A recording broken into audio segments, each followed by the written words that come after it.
দ্রুত নির্বাচনের জন্য অন্তর্বর্তী সরকারের ওপর চাপ বাড়ছে। দেশের বড় রাজনৈতিক দল বিএনপি শুরুতে সরকারকে যৌক্তিক সময় দেওয়ার কথা বললেও এখন দ্রুত নির্বাচনী রোডম্যাপ চাইছে। সমমনা দলগুলো একই দাবি জানাচ্ছে। জামায়াতে ইসলামীর সংস্কারে গুরুত্ব দিলেও বিলম্বিত নির্বাচন তারাও চায় না।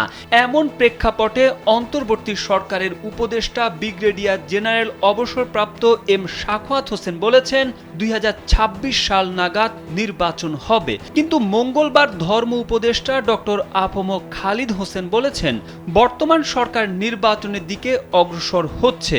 এমন প্রেক্ষাপটে রাজনীতির মাঠ থেকে চায়ের আড্ডা সর্বত্র একটি প্রশ্ন ঘুরপাক খাচ্ছে, কোন সেই তারিখ যেদিন নির্বাচন অনুষ্ঠিত হবে। Double million offer Walton fridge কিনে পেতে পারেন ২০ লক্ষ টাকা, রয়েছে কোটি কোটি টাকার নিশ্চিত উপহার। ধর্ম উপদেষ্টা ডক্টর আ.ম খালিদ হোসেন বলেছেন নির্বাচন কমিশন গঠন করা হয়েছে। ভোটার তালিকা হালনাগাদ করে প্রধান উপদেষ্টার নির্বাচনের তারিখ ঘোষণা করবেন। মঙ্গলবার দুপুরে রাঙ্গামাটির কাউখালী উপজেলার বেতবুনিয়া জামিয়তুস শায়খ জমির উদ্দিন আল ইসলামিয়া মাদ্রাসায় সংবর্ধনা ও শিক্ষা সেমিনারে প্রধান অতিথির বক্তব্যে এসব কথা বলেন তিনি।